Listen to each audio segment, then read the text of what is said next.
اعوذ باللہ من الشیطان الرجیم بسم اللہ الرحمن الرحیم۔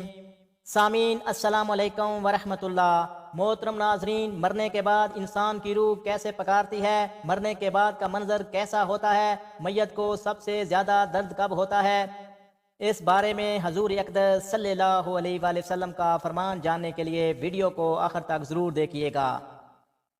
حضرت زید رضی اللہ عنہ سے روایت ہے کہ نبی کریم صلی اللہ علیہ وآلہ وسلم نے فرمایا، میت پر سب سے زیادہ سخت حالت اس وقت ہوتی ہے جب غسل دینے والا اس کو نہلانے کے لیے لے آتا ہے، اس کی انگلی سے انگوٹھی اتارتا ہے، جسم سے لباس اتارتا ہے، سر سے امامہ جدا کرتا ہے، اس کی روح بے چین ہو کر فریاد کرتی ہے جس کی آواز جن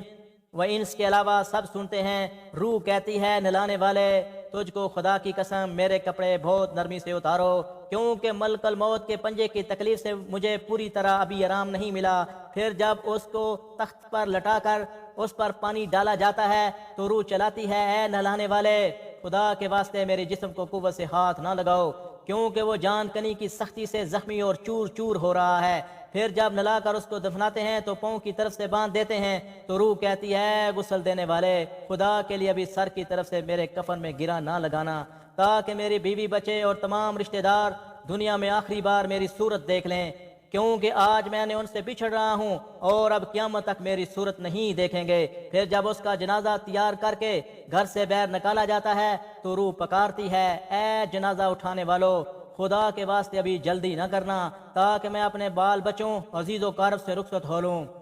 اے جنازہ اٹھانے والو، میں نے اپنی اولاد کو یتیم اور بیوی کو بیوہ چھوڑ کر جا رہا ہوں، خدا کے لیے میرے بعد اس کو تکلیف نہ دینا۔ میں اپنا گھر مال اسباب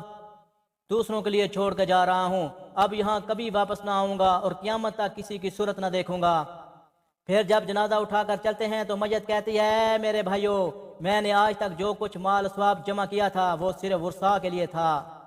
آج ان میں سے کوئی بھی میرے گناہوں کا ذرا بھی بوجھ نہیں اٹھا سکتا، ہر چیز کا حساب مجھ سے لیا جائے گا۔ اور پھر جب نماز جنازہ کے بعد دفن سے پہلے کچھ لوگ اپنے گھروں کو جانے لگتے ہیں تو میت کہتی ہے، میرے بھائیو، خدا کے واسطے ابھی سے ظلم نہ کرو، مرنے والا تم سے مینوس تھا، تم دفن سے پہلے لوٹے جا رہے ہو۔ پھر جب اسے قبر میں اتارتے ہیں تو میت کہتی ہے، میرے بھائی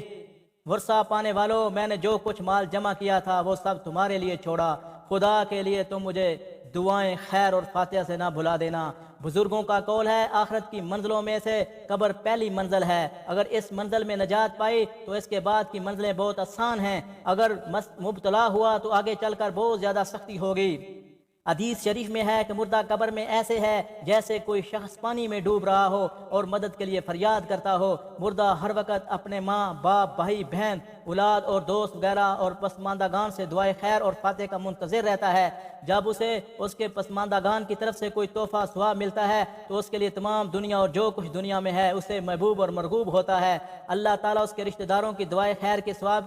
قبرستان والوں پر پہاڑوں کے برابر داخل فرماتا ہے۔ موت ایک دروازہ ہے جس میں سب لوگوں نے داخل ہونا ہے۔ حضرت عثمان غنی رضی اللہ عنہ جب کسی قبر پر جاتے تو اتنا روتے کہ ان کی داڑھی آنسوں سے تر ہو جاتی۔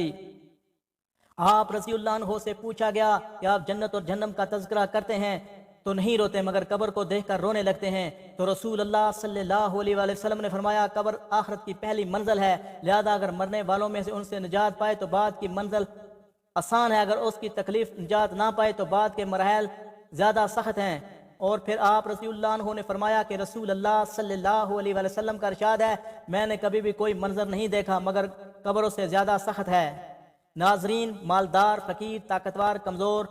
غرض یہ ہے کہ تمام لوگ جب مر جاتے ہیں تو دنیا میں لوٹنے کی خواہش رکھتے ہیں کہ مال جمع کرنے، مال بنانے کے لیے نہیں، بلکہ اس لیے کہ کاش ہمیں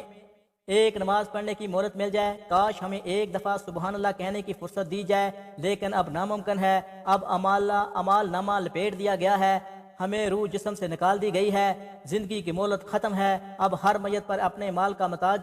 ہو کر قبر میں پڑی ہے۔ اللہ تعالی ہمیں آخرت کی بھرپور تیاری کرنے کی توفیق عطا فرمائے اور ہمارا ایمان پر خاتمہ فرمائے، آمین ثم آمین۔